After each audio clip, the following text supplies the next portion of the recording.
In this lecture, we want to take a look at some of the historical and philosophical background of existentialism. As I mentioned earlier, existentialism in a way is as old as the hills. Not the word, not the term, but the themes that we'll find in our contemporary existentialist philosophers can be traced all the way back to Socrates in the Western tradition. But in this lecture, we're going to look at a few key figures to introduce you to some of their ideas that will find their way into contemporary existentialist thought. And maybe refresh your memory if you've studied some of these philosophers already. Let's start with the 4th, 5th century St. Augustine of Hippo, a very important figure in the history of Western philosophy and theology. He wrote a shelf load of books, but the one I want to talk a little bit about today is his most well-known and most well-read book, The Confessions. In a way, an autobiographical work. It's very intimate in some ways. Augustine tells us a lot about himself, sometimes even to the point of oversharing a little bit. But it's also a philosophical and theological work, and trying to think about himself and his own life and his own experiences. He's hoping to find something that rings a bell with all of us in our own lives. And that's, of course, something for you to decide if you've read the Confessions. But, okay, I just want to pick up on a couple of themes here. One question he tries to get at in this book is the question, what is it made to be made in the image of God? We've all heard that phrase, human beings are made in the image of God. But what exactly does that mean? And he also wants to know, what is this idea of original sin? It's not a term that's found directly in the Bible, but it's a very, very biblical idea. What exactly is original sin? What does it mean? And what's interesting about his attempts to answer these two questions is that one answer applies to both questions. You get 2 for 1 here. The both questions have the same answer. And long story short, the answer is that to be made in the image of God is to be the kind of being that has self-transcendence. Now, that's not a term found in the Confessions, just like the Trinity is not a term found in the Bible, but it's implied, the concept is implied by everything we read in the Bible about a Trinity, and the concept that we could label self-transcendence is discovered in Augustine's reflections in the Confessions.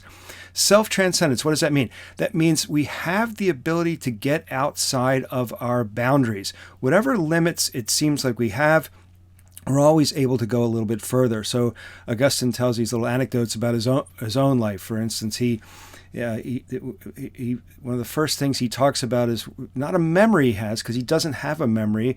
We don't have memories when we're very, very young, infants. But his nursemaid told him that Augustine was always at the breast, as he puts it. He always wanted more and more milk. And it puzzled him. Why would he not just naturally want exactly the exact amount of food necessary to satisfy him? He found in some ways that he was really never satisfied. He always wanted more than what he needed. And then he talks about when he was in school, and he said, like everybody else, he had favorite subjects and least favorite subjects. And he said, well, one of my favorite subjects of all time was what we call literature. I love stories. I love storytelling. I love the adventures. I love the drama and the excitement of a great story. I loved hearing the stories and telling stories. He said, but the course I didn't like was grammar. I didn't like all the rules and all the parsing of sentences and all that kind of stuff. I just didn't like all that structure, all those rules. So he thinks about that. He says, kind of odd, if you like stories require grammar. If you don't have grammar, you can't tell stories. Grammar is like your skeletal system. If you had no skeletal system, all the rest of you would just be a big puddle on the floor. You got to have a good command of grammar in order to be able to have a solid story, just like you need a good skeletal system to have a well-functioning body. So he said, that's kind of odd. I didn't like the one thing that if I had mastered it would allow me to tell all kinds of stories. And he said there's a commonality in those two anecdotes about I want more milk than I want, and I didn't like the rules, even though I really loved the stories. And he said it's the rules, it's the limitations that were bothering me, and how much I ate or what I wanted to be able to say or do. I always wanted to transcend those rules. And then he tells this great story, very famous story, about when he was 16 years old, and he was stopped out of school for a while because I guess his parents ran into a little financial setback, whatever the reason was. And he's, hanging around with his non-school going, mates, and they, like boys will be boys, they find themselves getting in trouble. And he tells this very famous story about how at night after dinner they would go out and they would sneak down the road and they would get into the neighbor's yard and they would steal the neighbor's pears from his pear tree. Like, whoa, stealing pears, what's a pear worth, 16 cents or whatever? Look, and that was something in those days. There weren't cars to jack or liquor stores to knock over or whatever. He was taking something of value from the neighbors, and he asked us, "Well, why did I take it? Was I hungry? No, we just did it after dinner. Were these the best tasting pears I ever had? No. In fact, he says, we had a pear tree that had better pears than those. Were we going to sell them? No, we weren't going to have, any kind of monetary interest. What did we do? He said, we ate some a little bit, took some bites, and we threw the rest of the pears to the pigs. In other words, utter waste. Now, he said, why did we do that? What was I after when I was stealing pears? It wasn't pears. I was after something else. And of course, being a biblical thinker, he had in mind the story of Adam and Eve and the apple in the garden, another piece of forbidden fruit. And he said, what I wanted was, what he says, liberty. I wanted the freedom. If the neighbor had put a big sign up, he doesn't say this, but I'm saying if the neighbor put a big sign up saying, come on in, have a pear, he wouldn't have bothered. What got him going was the fence. Somebody put a fence that says thus far and no further. And he said, well, let's see about that. Let's see about that. And he says, and the Confessions, if you read it, you'll see that it's addressed to thou.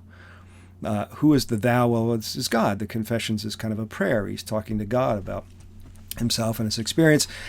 And he says, in a way, I wanted to be like you.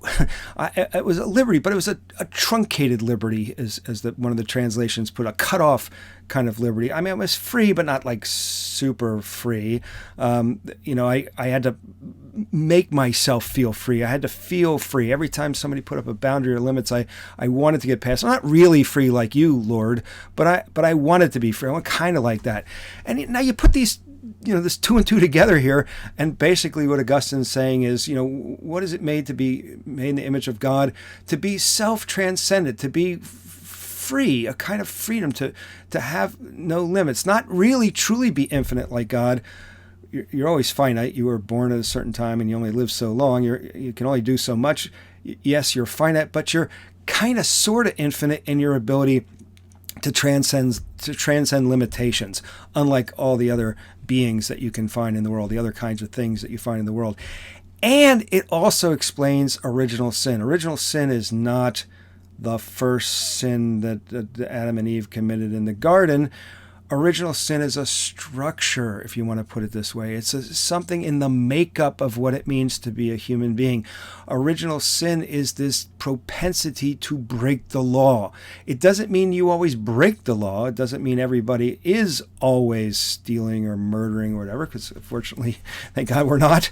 But we all have it within us to want to be more than we are, to get out of our place, to not even have the limits of a God who has made us for himself, and with all the natural law that he puts within us, for our own good. At least that's what how Augustine would think about it. So this structural self-transcendence, this getting up outside of ourselves, that is an element that we will find that's picked up later by these existentialists, even though they tend towards the atheistic side, the modern existentialists. There's still this kind of religious notion that's in there. Sin is then a manifestation of self-transcendence. It's a disordered will. It's willing out of order. It's a will to actually be God, to not even have God as a limit, a saying no to God. Now, quick point here. Did God have to make us self-transcendent beings and therefore beings with a propensity of original sin? Did he have to make us that way? And, well, that's the kind of question that's generally above my pay grade. But if I had to answer, I would say I think maybe God had to make us this way. Why? Because another thing that it means to be made in the image of God is to be made for love. God is love, says in the scripture. So if we're made in the image of God, we're made in the image of love. And for love to be real, it has to be free. It has to be freely given. If God had made us to the kind of being that robotically raised our eyes to him and say, "Oh, we love you, you're the best, you're the greatest," even God would have to get a little bit bored with that, because he would have made us wind-up toys and not humans that could truly love. And that requires this structural, what I'm calling self-transcendence, ability to get up outside of ourselves and commune with and be with others. So this is an idea coming all the way back from St. Augustine that we will find again. And then let's jump forward in time to the 17th century and the thinker Blaise Pascal. He was a mathematician as well as a philosopher, so there's even a old computer language that bears his name. And the idea, there's a lot to be said about Pascal, of course, but the idea that I want to take from his thought is this idea of contingency. Contingency means could have been otherwise. If something is contingent, it means it could have been otherwise. So here's a little passage from his collection of thoughts, Pensées, his thoughts. Oliver Cromwell, 1599 to 1658, very important figure in English history, would have ravaged the whole of Christendom. The royal family was lost, and his own family was about to become all-powerful, except for a little grain of sand that lodged in his bladder. We might think like a kidney stone. Even Rome, the whole of the Catholic world, was about to tremble beneath him. Once this little piece of stone became lodged there, he died. His family was disgraced, peace was established all around, and the king was restored. Like one little tiny little grain of sand in this man's bladder made him ill, and it killed him. It didn't have to land in his bladder. It didn't have to lodge where it did. It didn't have to kill him, but it did. It's contingent. It just happened. And Pascal recognizes a word he doesn't use here, but you'll hear Albert Camus use it later, the absurdity of life. You can't plan for that. You can't predict that. You can't see how that's going to go. It just happened. And when it happened, the whole of the European world changed with it. So this sensitivity to the contingency, the unplannability, the unscriptability, the unprogrammability of human life is an idea that will come back in our contemporary existentialists. Pascal's also famous for what we now call his wager, the wager. And I'm giving you the simplified version here is, well, listen, let's say you can't prove whether there's a God or not. Okay, but how should I live? I mean, what should I do with that piece of information that I can't prove that there's a God? Well, the possibilities are there is one or there isn't one. So let's suppose that I believe that there is one. I can't prove it, but let's suppose that I believe that there is one. And let's say that it turns out, in fact, when I die, I learn there's no God, if that's possible. Well, how will I have lived? I will have lived as a godly person. I will have lived as a faithful person. I will have lived attempting to keep the commandments and love my fellow human beings and do well. And it's very likely that people will respond very positively to me as a person who they could trust, who lives well, that you could count on, who's trying to be a good person. Now, let's suppose that I believe there's a God, even though I can't prove it. And when I die, I find out there is. Well, jackpot, right? Infinite bliss. I've kept all the commandments. I've remained faithful, and God rewards me with everlasting life in heaven. Fantastic. Couldn't get any better. He says, all right, well, let's look at the alternative. Let's suppose, I can't prove there's a God or not. So I just say, well, I can't prove it, so I'm not going to believe it. There's no God. Pascal says the person who doesn't believe in God, and maybe this is a controversial thought, arguable, probably says, look, there's no higher power. There's no cosmic cop. There's nobody I need to be worried about. I'll just do what I can. I'll live, selfishly. I'll take what I want because there's no, ultimate cosmic punishment for what I'm doing. Only the strong survive. I'll do what I can, and if anybody gets in my way, I'll bulldoze them over. And he says you're likely to live a life of instability. No one will trust you. It's hard to have friends when you live like that. Maybe not the greatest life. Maybe not awful life, but maybe not the best possible life. However, if you don't believe there's a God and you die and God's standing there waiting for you with the scrolls of your behavior in your life, it's the worst. It's eternal damnation. That would be bad. So he says, if you're a gambler, what's your best bet here? His argument is basically, well, it seems like your best bet is to believe. Live as if there were a God, whether there is a God or not a God, because all things considered, that will give you your better payoff. Now, there's a lot to talk about. We can't get all into that. What I wanted to point out is it's all about this idea of commitment. Like, you can't prove what you're doing is the right thing, just like in this case, you can't prove that whether there's a God or not, according to him. It's about taking a stance. It's about taking a chance and going all in and living with commitment. And that idea of commitment is another one, just like self-transcendence, that we are going to find later on in the contemporary existentialist. Self-transcendence, contingency, and commitment. Okay, now let's jump all the way forward into the 19th century, and let's talk about a very important figure in existentialism, a person who, didn't use the word, we didn't know the word yet, but almost every course in existentialism would talk about the Danish Lutheran thinkers Søren Kierkegaard.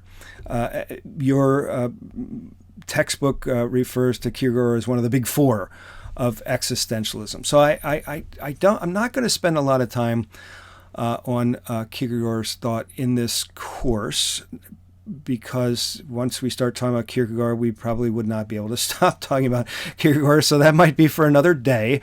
So if you were hoping for that, I apologize. But I'm going to say a few things today about Kierkegaard. Now, in order to understand what set him off as a thinker, we have to refer to a philosopher, a German philosopher by the name of Georg Wilhelm Friedrich Hegel. Hegel was an extremely important, well-known philosopher. People came from all over Europe to sit at Hegel's feet to learn philosophy from him. Why?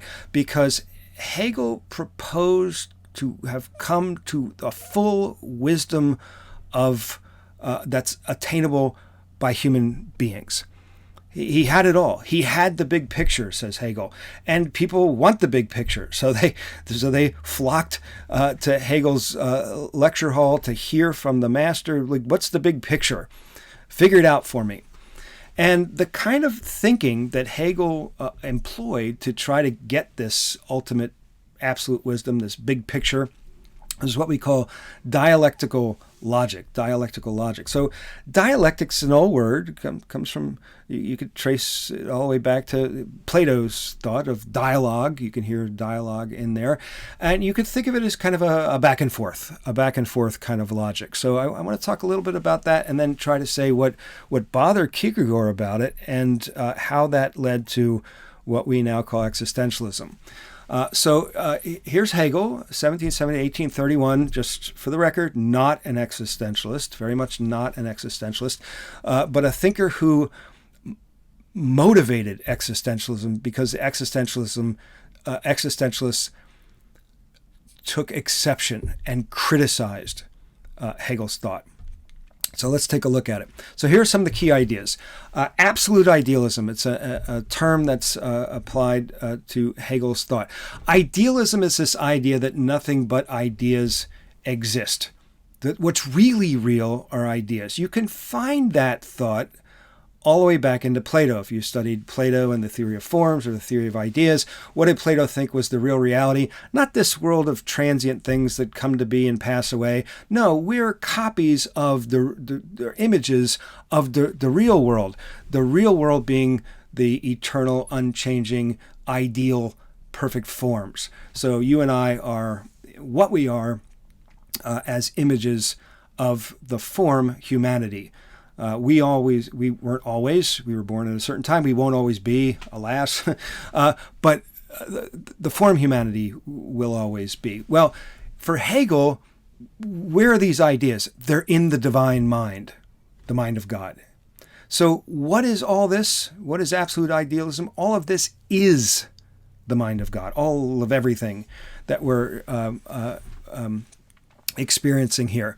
So what that means is, if you want the truth, only the totality is true. Anything that you say about any little piece of the totality, about this human being or that tree over there or this historical event, whatever you might say can only be the partial truth, part of the truth. The only real truth, capital T truth, is the whole, is the totality, the God, the mind of God. And an implication of that is what is real is the rational. And what is rational, what genuinely is rational, then is the real. Hegel's thought, if you're scratching your head hearing me talk about these things, you would not be alone. Hegel's thought is considered one of the most challenging, difficult thought systems that any person has come up with. It's a difficult read, but I think we could get some of his ideas if we persist for a few minutes here. He also thought that history was a process. Hegel was the first philosopher to integrate history into truth. He's not saying like, well, there's history in the sense of, well, 1,000 years ago they thought this, and 500 years ago they thought that, and 200 years ago they thought something else, but today we think this, as if it were another sort of contingency, like styles of thought. No, he thought truth was historical. Truth was working itself out. So another goes along with this idea that only the whole is, or the totality is the true. We're not at the end yet in history. History is an ongoing process. We haven't come to the truth, the whole truth yet. We ourselves are still in the partial truth. We're only coming at what's true from a certain historical perspective. But, he said, and this was why everybody wanted to come hear him, you can understand history a priori. Now that's a phrase that means prior to experience, a priori. It's a term you'll hear when we talk about Kant in another lecture. A priori means I can tell you what the structure of history is like before I see how history actually plays itself out. Now, what that doesn't mean is that he could tell you next week's lottery numbers today. What it doesn't mean is that he could tell you who's going to win the next American presidential election in advance. That doesn't mean he can predict the actual content of history. What he could tell you about is the structure of how history plays itself out. And he talks about the cunning of reasons, a nice phrase, that reason, which is the only reality, the mind of God, is very cunning. To us, from our partial point of view, things sometimes look bad. There's wars and there's nations are overthrown. And in fact, he said history is, quote, the slaughter bench. That's like you have in a butcher shop. A slaughter bench at which the happiness of people, the wisdom of states, and the virtues of individuals have been victimized. And it looks bad when you're in the midst of it. It's like, oh man, this is awful. But don't worry, basically, is Hegel's point. In the end, it will all come together perfectly. In the end, we're heading towards a beautiful point. You and I might not get there. You and I might not get there. We're going to be bulldozed over as we go, and maybe our nation won't get there in the end. Maybe that'll get terminated on the slaughter bench of history. But history's got a plan. I like to think of that phrase. If you want to make an omelet, you got to break some eggs. So you, me, our nations, cultures are the eggs that sometimes have to get broken up in order to make this wonderful, absolute, ideal omelet. Okay, this discussion is making me hungry. And he talks also about what he calls the labor of the negative. From the time at the beginning of the philosophy, there's always been this question of being and nothingness, to take the title of Sartre's big book. It sounds a funny question. What is nothing? What is the negative? And maybe your first answer is, well, nothing. Nothing to worry about. Like Parmenides says, being is, non-being is not. So don't need to talk about it. But Hegel, and this is something that's going to be picked up a lot by Sartre, says that no, you have to account for the negative. The negative has its own kind of reality that gets overlooked by a lot of philosophical systems prior to his that don't incorporate this historical process. So fascinating. And Hegel, by the way, is very influential, not just in philosophy, but in politics as well. If you think about that, in order to get the omelet, you got to break a few eggs. Just mull that over for a few minutes. All right, so let's talk about logic of the dialectic versus traditional logic. So here are the principles of traditional logic. If you ever took a logic course, this was day one. There's the law of identity. A equals A. A is identical to A. A thing is what it is, and it's not what it's not. The law of non-contradiction says a thing can't be both A and not A at the same time. Now, a thing could be A and B at the same time, but I can't both be a professor and not a professor at the same time. That's impossible. It's one or the other, which is what the law of excluded says. Either I'm a professor or I'm not. There's no third. That covers it. Weissel's a professor or Weissel's not a professor. That's it. Those are your choices. And it would seem like these three principles of traditional logic are irrefutable. You could take a second and think whether you can refute any of these. You can't. They feel like they're so true, you hardly even notice. This is the way we think. A thing is what it is. It can't be both what it is and not what it is at the same time in the same way. And a thing is either what it is or is not, and that's it. Hegel called all those laws into question. This may be his great genius. He says, we're not looking at it right. He says, really, a thing is what it's not. Or maybe to hedge a little bit, a thing is as a function of what it's not. Without reference to what it's not, you're not really going to understand what it is. So that means the thing both is what it is and is not what it is at the same time. And Sartre, in Being and Nothingness, will say numerous times in that book, a human being is what it is not, and it is not what it is. That's right out of Hegel's Dialectical Logic. Now, we'll try to figure out what that is in a minute. So the law of excluded middle goes out the window, too. So it's not an either-or anymore. It's kind of a both-and, like the principle above it. So how does that work? Well, I'll just give you a very, very simple example for you to figure out. I'm a parent, a parent. That's what I am. That's A. Weissel is A. A equals parent. Weissel is a parent. What does it mean to be a parent? Well, it means I have kids. Like if you were to ask me, what are you? I say, I'm a parent. Oh, you have kids? I say, no. You would say, oh, God, that's terrible. I'm sorry. What happened to them? No, never had them. You'd be like, then I don't know what you're talking about. In order to be a parent, you gotta have kids. Now, are my kids me? Are my kids the parent? Well, no. But what I am as a function of what I'm not, namely those kids. Okay? So Hegel says in order to really understand something, you can't just do it the way Aristotle, for instance, or Plato, even better, would have us do it. Say, what's a parent? Well, a parent is that which participates in the eternal ideal form, parentness. Hegel says that really doesn't make any sense. A parent is what a parent is because of kids. And, by the way, kids are what kids are because of parents. Right? That's important in our understanding. And now that you're hearing it, I think you can start to, understand that, this is an important insight. Right? So, you greatly simplified, and this is the comic book version of Hegel, but just something to get us going here. You could think of our reasoning or our understanding process in three terms. First, the thesis. I posit something. Here it is. Weisslogo is a parent. Then we recognize an antithesis to that, a recognition that something is what it is by not being something else. The only way it could be a parent is by a not, a negative. A negation. I'm not the kid that I am. I'm not that, which makes me what I am, the parent.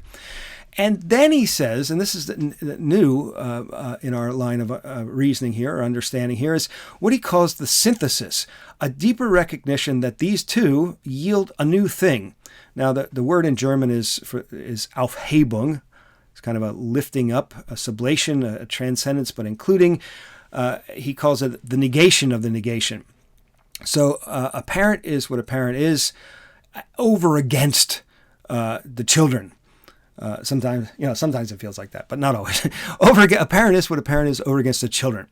But in order to understand what's going on with parents and children, you need to understand it from a higher level, so to speak. And that higher level would be what? The family. Understanding of family is a synthesis of parents and children. It helps us to understand parents and children. But then there's a next question. Well, what makes my family my family? Well, it's not your family. We are who we are because we're not who you are. So families are in contradistinction to other families. Well, how do I understand all these families that are in some kind of antithesis with each other? A higher synthesis. Call it the community, right? The community of families. Well, what makes our community our community? Well, it's not those other communities. Well, what pulls all that together? Well, let's say it's the state or the nation. You get the picture. In order to understand who I am, I need to understand my children, and then I need to understand family, and then I need to understand the families among which our family lives, and then I need to understand the community in which all of our families live as opposed to other communities. I can't really fully, finally understand any particular without understanding the whole, the big picture. That's this dialectical logic. So you could see it in the beginning. God, who is God's thought, God doesn't have a body or anything, is pure being. God just is. Right? God, who is thought, tries to think himself, to understand God's self as pure being. But to think is, in a way, to alienate God from himself. There's a thinker and a thought. There's the in here and the out there that I posit. But how could God alienate, estrange himself from himself? Or herself from herself, or itself from itself, however you want to talk. How do you do that? Well, you can't. So, okay, God is something that can't be. God's thought, the only thing there is God. God tries to think himself. That's not possible. It's some kind of weird thing. So it's like God is nothing. God, who is God's thought, thinks nothing. Well, if my thought is of nothing, what am I? I'm nothing. Well, that can't be right. God's nothing. So God's not being. God's not nothing, but God's what? Becoming. Becoming. Between being and nothing. Being on the way, not being all the way arrived like pure being, not being nothing whatsoever, but on the way. The dynamism of reality, the movement of reality is now coming into reality itself, and our thought about reality. That's the synthesis. God is both being and not being. God is neither being nor not being. It's becoming. God is a process. In fact, today we have a whole branch of theology called process theology, which thinks of God not as a big being that is what it is, but an ongoing process of relation between creator and creature. Well, again, that's a story for another day. Here's another one, self-consciousness. How do I come to awareness of who I am? Very famous story in Hegel is what he is now known as the master-slave dialectic. What's the master? The slave owner. The master is conscious of himself and of somebody else and of another who is conscious, but who is not himself. Like I'm not that slave over there. I'm the master over here. I'm not the slave over there. The slave to me is an object, a thing, like a tool in the tool shed. For me, the subject, the master. So I perceive myself as a free being because I could do with the implements, which include that conscious slave over there, as I wish. I'm free. I perceive myself as free. Okay, maybe that makes sense. What about the slave? The slave's over there looking at the master. I'm conscious of myself as this object for somebody else who's not me, that master over there. I perceive myself, obviously, in bondage. I am not free. That guy over there on the porch, that guy's free. I'm not free. I got to do what I'm told. I got the whips and the chains, and it's terrible, and I'm in bondage. Now, I think that's, the very normal way of understanding that relationship. But Hegel says, well, think about it for a second. If the slave is not free, if the slave is just an object like another farm implement, like a plow or a shovel or something, it's just an object, how come the master has to have the dogs and the chains and the whips and the guns? How come? Because the master knows that there's freedom in the slave. Has to. We'll talk about this later. There were laws that it was against the law to teach a slave to read. Against the law to teach a slave to read. Why'd you have to have a law about that? Like, there's not a law that says it's against the law for me to teach my cat to read. Well, how come? Because a cat's not the kind of thing that can read. But there's a law against teaching slaves to read. Why? Because slaves are the kinds of things that can read. And if you're the kind of things that can read, you're the kind of things that can think. And if you're the kind of things that can think, you're the kind of thing that's free. And the master knows that. That's why you have to have all the equipment to make sure that the slave doesn't self-recognize like that. What about the slave? The slave gets to thinking, hey, wait a minute, there's a lot of production going on in this plantation here. A lot of wood's getting cut, a lot of plants being harvested. Who's doing all that work? Where's all that wealth come from? Not from that guy. That's coming from my own labor power. I can feel it. I'm the one that's out there making all this stuff. He's just collecting it.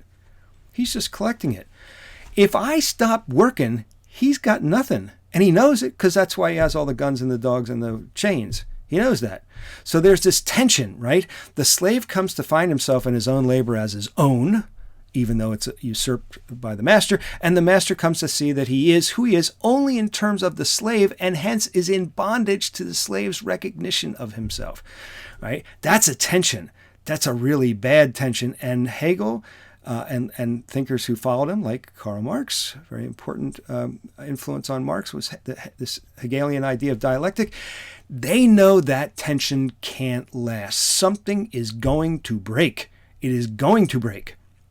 And when it breaks, something new is going to come along that's going to redefine both master and slave.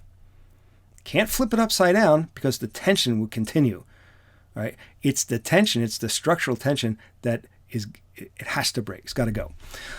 So both are in bondage and both are free, Hegel thinks, to free themselves from this bondage, although no one said that freeing of ourselves collectively from our bondage is going to be easy. And I suggest you think about that thought in terms of what's going on in the world around us right now. You can see in the papers. History. Greco-Roman democracy is only possible because citizens have slaves, but we just heard that's not going to last. That leads to medieval feudalism. Hey, you don't have to be a slave anymore.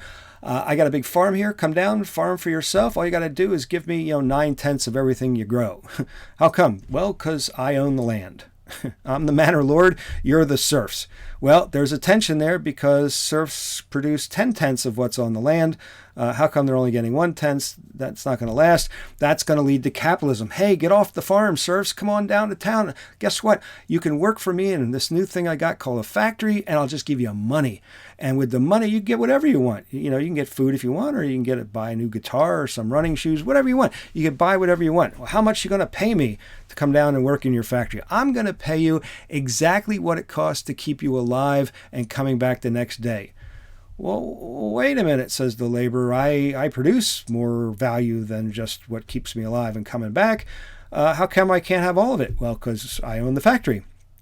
Okay, there's another tension that has to give at some point, and Karl Marx made his career on this idea that capitalism will eventually implode from the tensions, just like slavery did. Okay, so I'm not going to bother you with this big picture. It's color-coded, though. Hegel wrote, massive shelf load of books. I've reduced it. Well, actually, Donald Palmer reduced it to basically one slide. I can reduce it to one slide that shows the entire system. The blue is the big picture. The idea in itself, logic, gets manifested outwardly. It gets instantiated, embodied. That's nature. But then nature has been estranged from its own thought. It has to come back together again. And finally, that idea is spirit. Everything below that idea for itself of spirit is an explanation of that third blue bullet point there. The green being at the highest level. When you get to where it says objective spirit, then Hegel talks about how we start to have a law that's coming from the outside. We internalize that as morality, and then we re-express it outside in our practices. We call that ethics, and our practices are, as we said, our familial practices are first, and then we recognize ourselves as members of society, and we recognize societies as under the auspices of the state. Hegel thought the Prussian state was the epitome of what government should be like. Well, we don't have that anymore, so maybe he wasn't right about that. And then finally, the last bit of the idea for itself is the absolute spirit. And we get our first sense of this in art. If you go back to cave person days, one of the first things you see is art on the walls of the caves and everything. That idea of trying to make sense, trying to pull it all together, trying to become wise, then gets expressed in our practices in what Hegel calls religion. And for Hegel, religion is true. It's true. It's the truth. It is the complete truth, religion is. But as a story, as a set of practices. It doesn't have self-understanding. It doesn't know what itself is. So that's where you need the philosophy department to come in at the end, think through this whole thing, and tell us how it all fits together. And that's exactly what Hegel did. And he explained everything. And there it is. All the good stuff, all the bad stuff. It's all okay because it's all one big thing of God's coming to a full self-understanding of God's self in the person of Georg Wilhelm Friedrich Hegel. Pretty big stuff, right? Well, Kierkegaard had a lot of problems with that whole idea of the big picture with everything's understood. Hegel's dialectic, he said, smooths over real oppositions, tensions, or contradictions. No, none of this both and. It's all okay on the one hand and the other. And Kierkegaard was no. Life is an either or. Remember that commitment we saw in Pascal? Here it comes again. If you're talking about a human life, you're not both and. You got to choose. You got to decide. You got to be. Kierkegaard, he felt subsumed or drowning in this system. He says, I'm not willing to be offered up on the slaughter bench of history or the absolute ideal. It denies my freedom. It makes the whole big picture of Hegel. It's like we're all puppets. We've all been written into a script and we're all just saying our lines and, we don't really count. It's just the big thing. And Kierkegaard resisted it. No. And he says, look, a nice system like Hegel wrote with this finality where you pull everything together, you can write books like that. You can write a logical system. It's fascinating. It's great to teach. I did it too fast there in 5 minutes, but, it's something you could talk about. But an existential system is not possible because human beings are, in a way, like we saw with St. Augustine, a kind of sort of infinitude. We're not done yet until death takes us. We are not the kind of thing that is what it is at any moment of our life. So you can't sum it up because there's the next moment. The minute you sum it up, you're going to take a stance towards what you just summed up and say, I wonder what I think about that. What am I going to do in the light of what I just figured out there? And then you're going to live another day. And things are going to keep moving. The dynamism continues. And Kierkegaard objected, saying that Hegel made existence and thought identical. But existence is not just thinking. Some people think that about philosophy, that it's just this, you just go up on the mountaintop and you concentrate and you just think your thoughts. Well, that's not living. That's not even philosophy for thinkers like Kierkegaard and the existentialists. He says it's impossible to think existence. You don't think it, you live it. You got to live it out.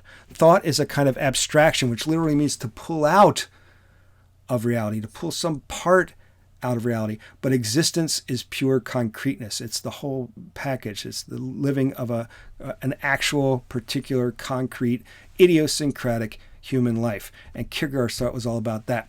Now, again, there's so much to be said. I'm just going to say a few more things before we get out of here today.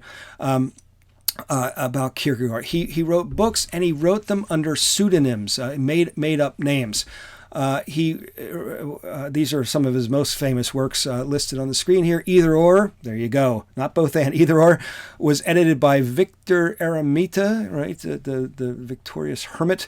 Fear and Trembling by Johannes de Silencio, John of Silence. 3 upbuilding discourses were written by Søren Kierkegaard, which may or may not be Søren Kierkegaard. Repetition by Constantine Constantius. If you get the idea of constancy in there, I wouldn't be surprised. Philosophical Fragments by Johannes Climacus, John of the Ladder. The Concept of Anxiety by Virgilius Haufniensis, prefaced by Nicolaus Notabene. Stages on Life's Way by Hilarious Bookbinder. How about that one? Again, another book by the so-called Johannes Climacus, concluding unscientific postscript, and then Sickness unto Death by the Anti-Climacus. I just want you to note the dates. Look at October the 16th, 1843. 3 books published on one day. A lot of people would be lucky to publish 3 books in an entire lifetime. He did 3 in one day, all under pseudonyms. And then you know what else he would do? He would write a book under a pseudonym, not his own name, and then he would review the book in a journal or a magazine. They read, book review. He'd read the book and then tell the audience, what the book's all about. And he would do the review under a different pseudonym, and he would trash the book. He said, "This is a terrible book. Right, this book's all wrong. Everything's messed up." Now you think, why is he doing that? Why is he? Why not just write in your own name? Indirect communication. He's trying to tell us something without telling us something. And if you say, well, that's never been done before, well, think about Plato writing in dialogues. Where's the book that's written by Plato that says, here's what I, Plato, have to think, and writes a textbook? We don't have that. What we have are dialogues in which Plato himself never shows up. Usually Socrates and a bunch of other people are talking to each other. So who's right? Which one's Plato? Which one's the right idea? This is not a new tactic for trying to get to the truth. Socrates says you can't get to the truth directly, and here's Kierkegaard, 2,000 years later, basically saying the same thing. It's an ability to present different points of view on the problems of having to exist as a human being. A problem that cannot be solved by thinking about it. I can't write a book. Look, here's 12 steps to being exactly the you that you're supposed to be. You can't solve it that way. You only solve it by living, by creating yourself. These authors, these pseudonyms, are meant to be models for us to consider, models of living lives, models of ways to become selves that we could take up or modify, but he doesn't make it easy for us. In fact, there's a story where he was, one day sitting around smoking a cigar, pondering things, and he says, you know what philosophers do? They try to make everything easy. Everybody's trying to figure it out, telling us how to be, trying to make it easy on us. Maybe it's time for somebody to come along and make things difficult. That'll be my job. I'll make things hard, not easy. I'll make it hard to pick up what I have to say. I'll make it hard to just say, oh, well, I'll let old Søren Kierkegaard do my thinking for me. No, you got to do your thinking and your living for yourself. For him, truth is subjective. Now, we got to figure out what that does and doesn't mean. Objective thought is where a truth has objective criteria for determining it. In other words, there's truth procedures. So the truths of science would be objective truths because anybody could walk through the procedures and come up with the same kind of answers. That's how it works, so objective truth.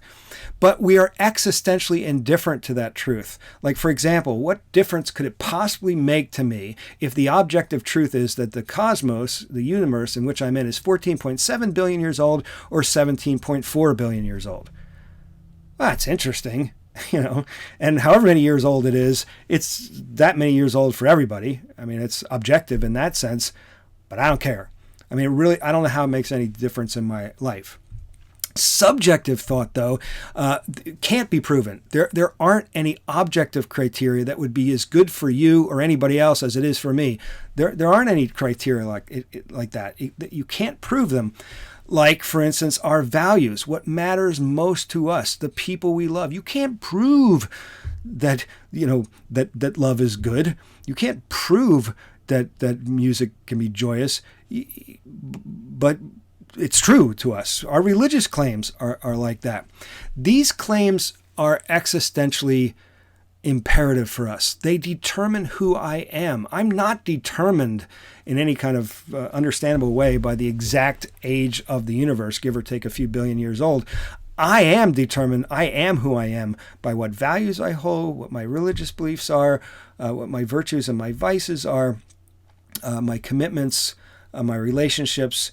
Those are mine, and they're good, not because I can prove that they're good, but subjectively to me they are. And he says, look, this understanding of subjective thought leads to a kind of a dizziness, an abyss, because we can't prove. You know that. You know this feeling when you're trying to pick a major. You're trying to figure out, well, what should I study? I think I'll study this, but should I? Or trying to decide whether to go out with somebody or not, or break up with somebody or not. I don't exactly know what I should do or shouldn't do. I'd I wish somebody would just tell me. Although we don't really wish somebody would just tell us, because even if they told us, we still have to think it over. Should I listen to them? Was that really right? Right? We can't get away from having to have these subjective thoughts. Now, it's important to know that this does not mean anything goes. It does not mean just because you think it, it must be so. For instance, if you think the Earth is 2,000 years old, subjectively, that's the thought in your head. Well, you're wrong. Right? That's the kind of truth that's kind of claim that can be shown to be false. It's not true. So he's saying that there are different kinds of truths, not that you could take any kind of claim and treat it either objectively or subjectively. Objectively, the temperature in this room is, I don't know, say 70 degrees. Subjectively, it might be too warm for me or too cool for you. But objectively, it's not just whatever I say so. No, you look at the thermometer, that's the objective truth of the temperature in this room. So a subjective thought doesn't mean like whatever you think must be so. It's talking about the commitment to those claims that determine who you are, that say the kind of person, that demonstrate the kind of person that you are becoming. So it's all about decision, it's about commitment, and inescapably about responsibility. If you decide it, and you must, then you're responsible, and you can't shirk that responsibility. Kierkegaard identified 3 life possibilities. Very quickly go through these. The aesthetic possibility of life. We all have a desire to be something. I want to be somebody, and the aesthete pursues a life of pleasure. The example he gives us Don Juan, who's always trying to, manipulate the women so that he could have his relationships with them. It's a desire for immediacy, a total absorption be in the moment.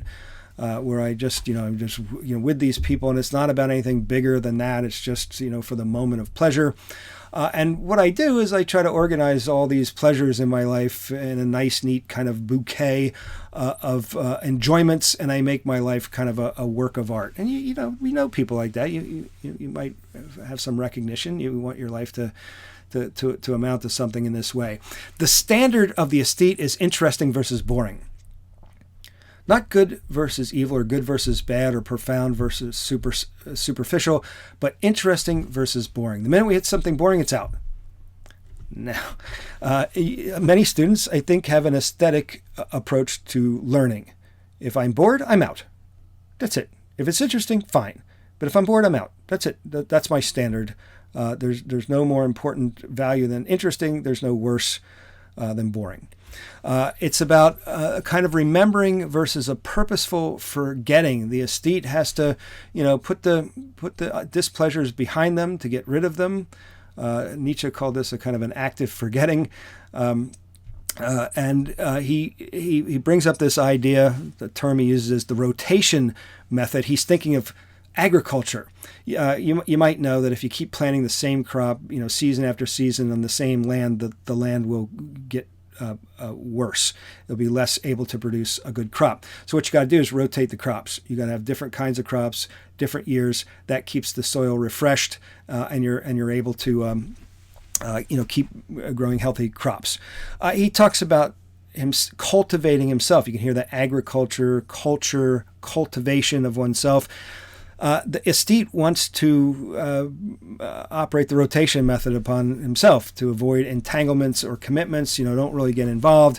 He gives this example of this wonderful piece called The Diary of the Seducer, where this guy he seduces this woman into liking him, and then he thwarts that by getting her to like somebody else, and then he breaks that up, and he's just manipulating people for a kind of pleasure and an avoidance of entanglements or commitments. And if you know anything about Kierkegaard's life, there was a woman that he probably should have just married and been done with it, but there may be a lot of autobiography in this seducer story. Anyway, that's one way. Make your life a work of art. Pursue pleasure. Keep things interesting. Keep changing it up. So the ethical in the character of Judge William that's brought up here says, that life is superficial. What you're after romantic love. It's immediate. We say falling in love. You can't put in your day planner. 4:00 today. I plan to be in love. That's not how it works. It just happens to you, and it promises romantic love, which the aesthete would like. What it can't deliver, it's which is eternity. He says, really, if you're an aesthete, you either have a bunch of affairs, one after the other. You just give up on love, and you just get married for the money, or married for the kids or whatever. It's not love. It's some kind of convenience, because romantic love doesn't stick. It's like a pleasure. It feels good for a while, but pleasures we know don't stick. If you studied Aristotle's Nicomachean Ethics, you know that Aristotle distinguishes pleasure from happiness. And he says, pleasures come and go. You're hungry, you eat a meal, that's very pleasurable, and then you're full, and that's maybe not so pleasurable. It comes and goes. Happiness, he said, and you have to think about this, he says, once you attain happiness, it's very hard to lose it. We disagree. If we do disagree with that claim, it's because we're confusing happiness and pleasure. Pleasures come and go. Happiness is a kind of a state of being. It's eternal. It sticks.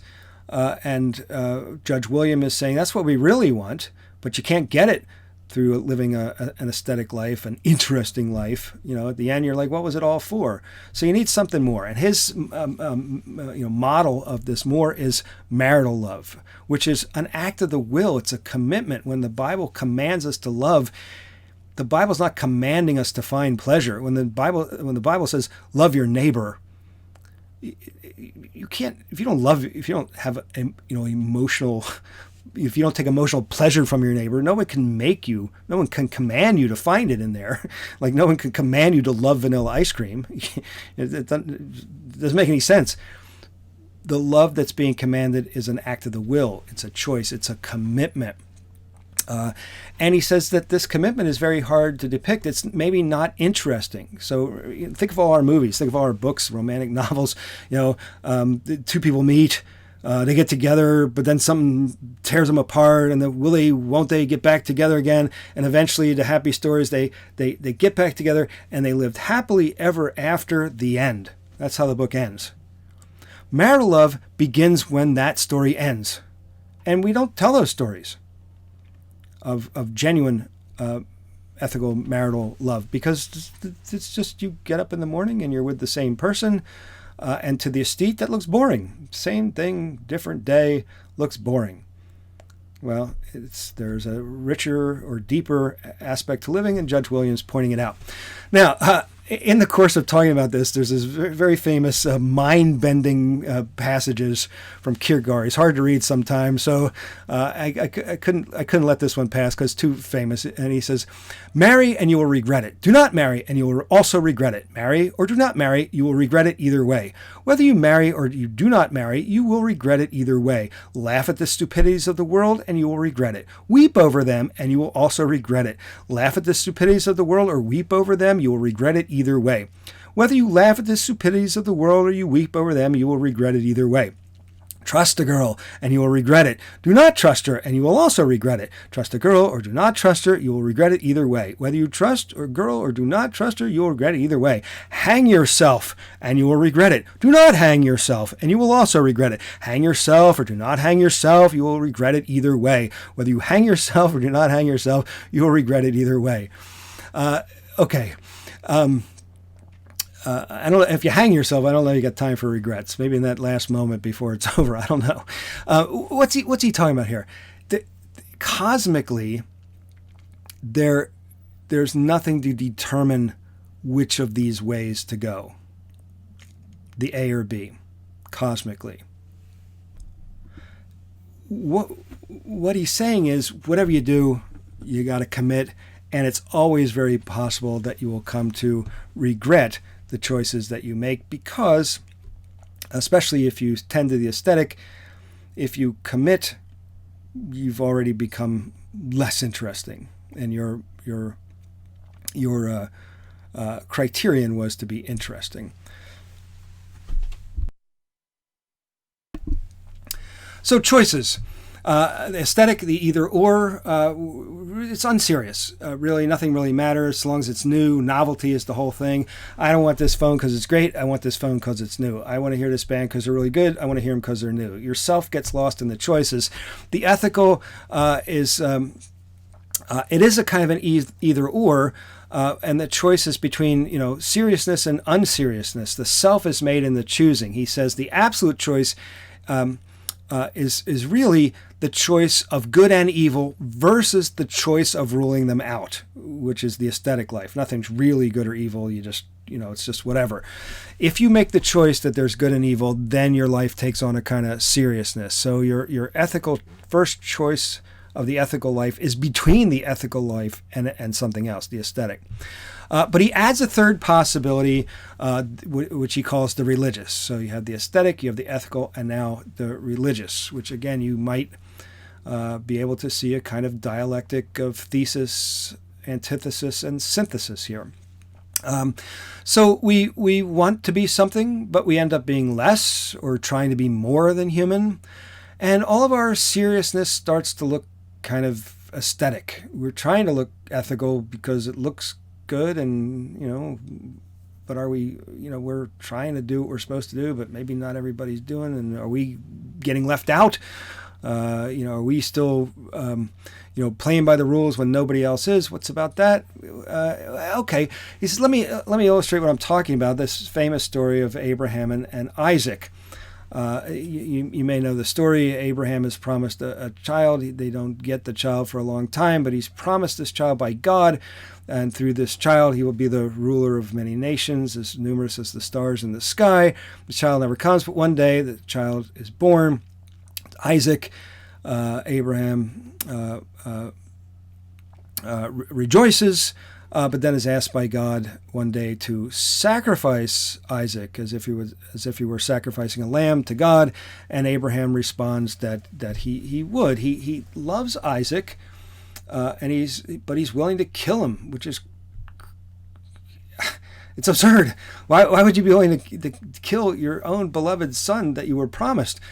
Well, it's signaling the story, an absolute relation to God beyond all human convention. Human convention is you don't kill your kids.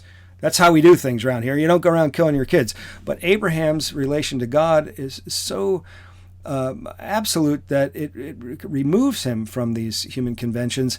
And Kierkegaard calls this the teleological suspension of the ethical. It's a mouthful. What does it mean to suspend the ethical? It means you put it aside. The ethical would be, don't go around killing your kids.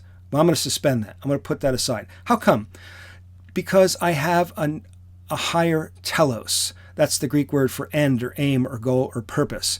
So I explain my suspending the ethical, killing my child, in terms of a higher purpose. And the higher purpose is God or God's will. So I can set aside the ethical for something that goes beyond, something absolute that takes me out of normal human ethics and convention. And Kierkegaard is fascinated by this story. He says, wow, how did that happen? What could have gone through Abraham's mind? I mean, he had to decide. Is God talking to me? Did I really understand what he wants me to do? Did I hear that right? Am I doing the right thing? We're often taught that this is a test of Abraham's faith and that he passes the test. And if spoiler alert, at the last second, you could see from this painting by Titian, God sends an angel to stay Abraham's hand and prevent Isaac from being sacrificed, and God's promise is still fulfilled, that Abraham is the father of many nations through Isaac. So we tell the story he passed the test. You could also tell the story that he failed the test. God could have been looking at Abraham the whole time like, what's this guy doing? Is he really, I'm testing him. He must know my will. He must know I would never ask him to do that. He must know my character as his God. Doesn't he know? Why is he doing that? And the poor fellow is, befuddled here. I better send an angel to stop him. So why did Abraham get everything back? Well, because God promised.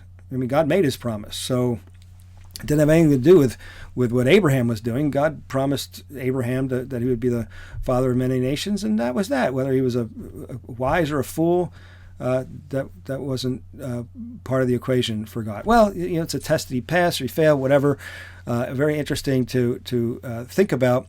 But this idea of a commitment, of a leap of faith, because you can't argue your way into doing what Abraham did. You can't follow a series of logical steps and get to a point where you're doing something so absurd and impossible, like taking the life of your own son for some kind of understood commandment of God. He talks of a leap. Faith is a leap. Thomas Aquinas, with his, cool logic, kind of gets us to think, about God and our relationship to God and so forth. But Kierkegaard says, man, it's you're in the dark here. You're over an abyss. You don't know. You're going to leap off. Like, if I kill the kid, do I get nothing? Or something, or I don't even know. I just have to make a commitment. I have to jump, to leap. He talks about what a life might be like, and we calls these two nights.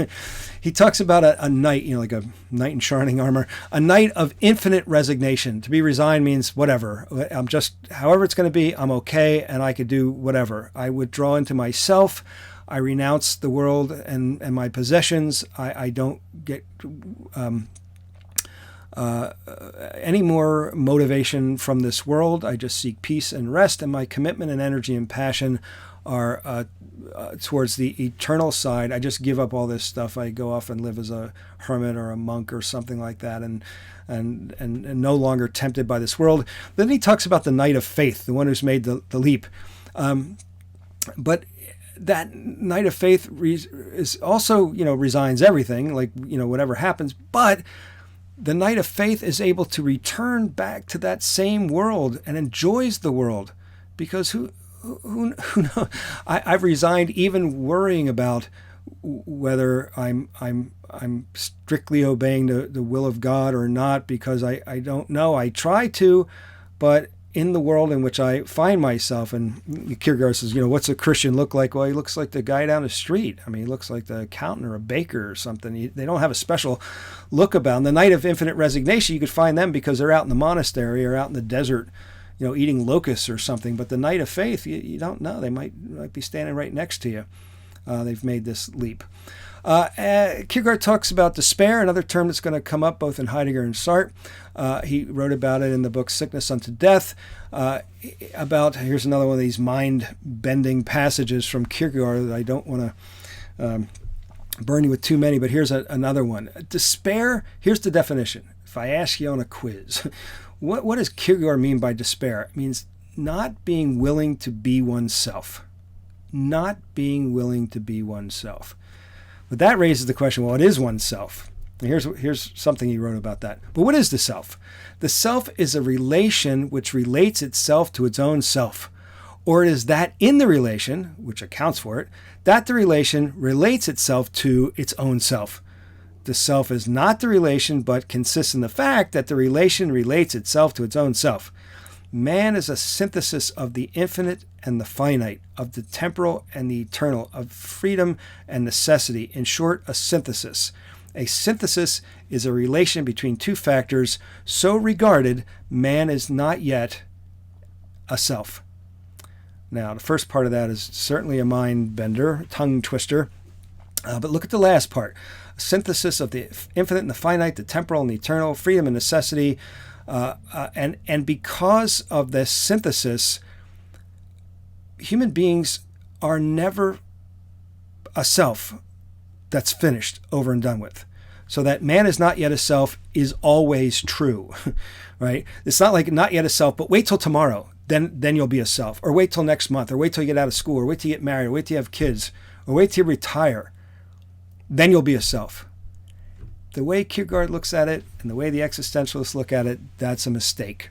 You're on your way to being a self. You're becoming, not being, not nothing, but becoming a self. Being a self is a task. So despair is when we shirk the task, when we give up on that task. And we'll see with the existentialist, by what they call inauthenticity in Heidegger or bad faith in Sartre and Beauvoir, we are pretty good at avoiding this task of becoming a self. You might not see it in yourself, but we'll look at it. There's different types of despair that Kierkegaard identifies. One is a despair of, he calls it the despair of infinitude. It's kind of a fantasy. We're always interested in what's over there. We get lost in curiosity. That's a term Heidegger is going to pick up from. In fact, in many respects, Heidegger cribs a lot of his philosophy from Kierkegaard without any references or attributions to Kierkegaard. Plagiarized him in some respects. We don't know. We don't care what's on TV. We want to know what else is on TV, as Seinfeld says. Right? Curiosity. We're always flitting from one thing to another. We avoid being ourselves by just saying, "Well, what else is new? What else is new? I'm going to try something else." There's a despair of finitude, which is another way of avoiding being yourself by just going with the crowd. The they. That phrase, the they, is something that's introduced by Heidegger, and we'll talk in some detail about that. We think of ourselves as lacking possibilities. To say, well, it just is what it is. I am who I am. All right. Well, okay, if you're always on the way and yet you're saying you're not on the way, that's despair. You're not being willing to be yourself. And then he says there's a kind of despair of defiance, and you got to kind of hear the inflection here of being willing to be oneself and willing to be oneself. So an active defiance, I kind of pretend to be self-made. And made is a completed verb. I'm done. I'm made. It's made. I'm not making it. It's made. Right? And I pretend to be self-made, that I've done it myself, and this is who I am. And because I say it, that must be it. Like, for instance, you might say, I am an accountant, as if that says anything final. But then there's also like a passive defiance where you kind of say like, well, again, it's just me. I can't change. I can't improve. It's just I'm just not good at school, or I just can't, get myself to exercise, or, whatever you think would be, changing or improving yourself. All of those are forms of despair, and despair is our tendency to try to avoid being who we are, to being ourselves. We're shirking the task of becoming a self. What's the cure to despair? According to Kierkegaard anyway, he says, in relating to itself and in wanting to be itself, the self is grounded transparently in the power that established it. What's that mean? Relating to God is establishing the self. Willing the self transparently is establishing a relation to God, in other words, faith. So for Kierkegaard, the way to truly be yourself is to establish yourself in the ground of your reality, and that ground of reality for Kierkegaard is God. And you do that in a transparent way.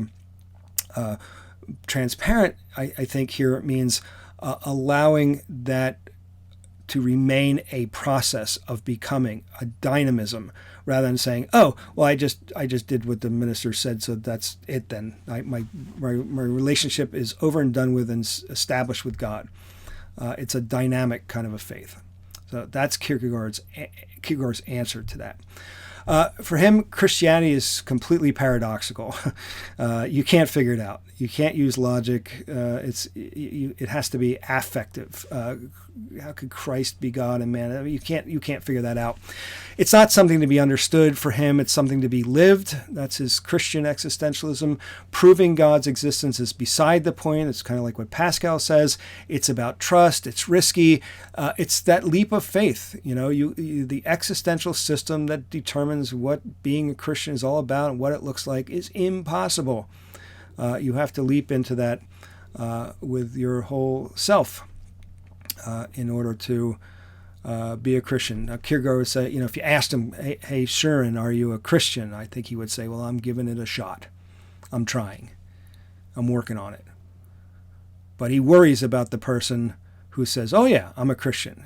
He wrote a book called Attack on Christendom, not Attack on Christianity, like Nietzsche.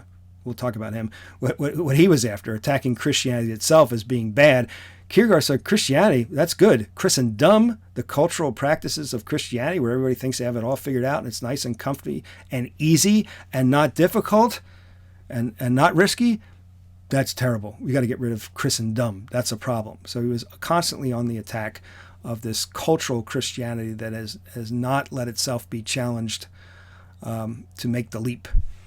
So that's a Kierkegaard. Faith is not just some doctrine, a body of beliefs to be understood. It's not necessarily ascetic, which means self-denial. It's hard to recognize. Like I said, you don't have to put on a Roman collar or live in a monastery or whatever. And he likes to say that the Christian life is the most demanding kind of life, whereas I think many people are looking for comfort in their faith. Kierkegaard would say that if you really look at Jesus, he's very discomforting and doesn't make life easy for us. The truth then for Kierkegaard is an objective uncertainty held fast in an appropriation process of the most passionate inwardness, the highest truth available for an existing individual. Right? The highest truth available to you is an objective uncertainty. Objectively, you can't be certain about it, but you hold it fast, you hold it tight in a passionate inward process. You internalize it, you make it your own, you commit, you leap, you decide, you choose.